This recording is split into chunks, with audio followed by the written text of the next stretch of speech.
Halo, salam sejahtera bagi kita semua. Berjumpa lagi bersama saya, Ivan Daniel Pasaribu, dari Direktorat Bendungan dan Danau, Direktorat Jenderal Sumber Daya Air, Kementerian Pekerjaan Umum. Di kesempatan video kali ini, saya ingin melanjutkan mengenai pembelajaran yang telah saya ikuti pada pembelajaran sinkronus pada agenda 2 mengenai materi berakhlak yang sebelumnya sudah dipaparkan oleh Widya Suara Bapak Alfian Najib Ansori dari Bappekom PU Wilayah 5 Yogyakarta.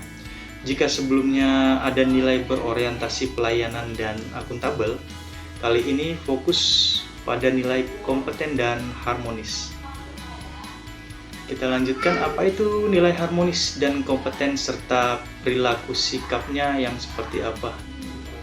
Nah, nilai kompeten sendiri itu mempunyai makna terus belajar, mengembangkan kapabilitas diri untuk menjawab tantangan yang ada. Dalam video pembelajaran yang dibagikan sebelumnya dapat ditarik beberapa panduan perilaku yang bisa kita terapkan sebagai ASN.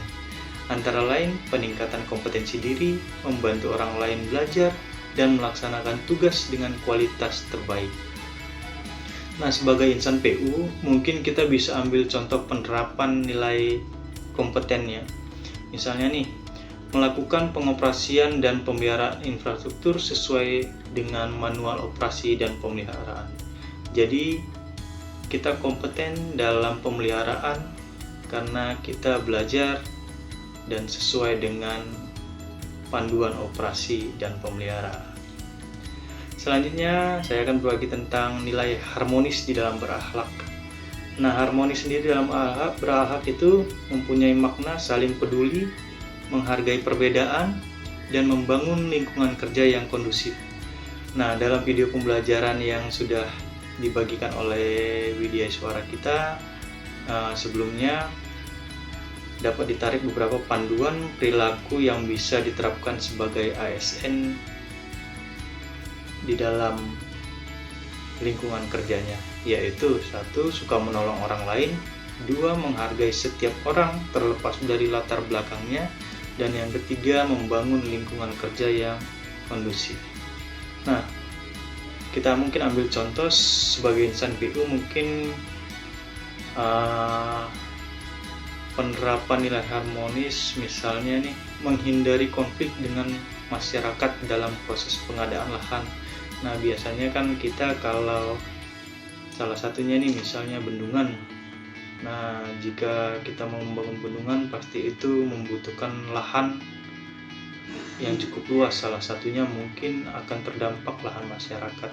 Nah, bagaimana kita bisa menjaga sikap, bisa menjelaskan kepada masyarakat untuk ada hal yang akan dibangun untuk kemaslahatan, untuk kebaikan masyarakat bersama, namun lahan mereka harus digunakan. Nah, itu bagaimana kita supaya tetap menjalin komunikasi yang baik, menjalin keharmonisan agar masyarakat juga mengerti dan memahami bahwasanya lahan mereka memang dibutuhkan, dan pastinya dengan kompensasi yang sudah ditetapkan. Seperti itu. Nah, mungkin demikian yang bisa saya bagikan dari proses pembelajaran ini mengenai nilai kompeten dan harmonis. Semoga kita sebagai ASN selalu menerapkan nilai-nilai berakhlak dalam kehidupan kita sehari-hari di dalam pekerjaan, dan harus menjunjung tinggi integritas di dalam menjalankan nilai-nilai berakhlak tersebut. Sekian dari saya, sampai bertemu kembali di video selanjutnya. Terima kasih.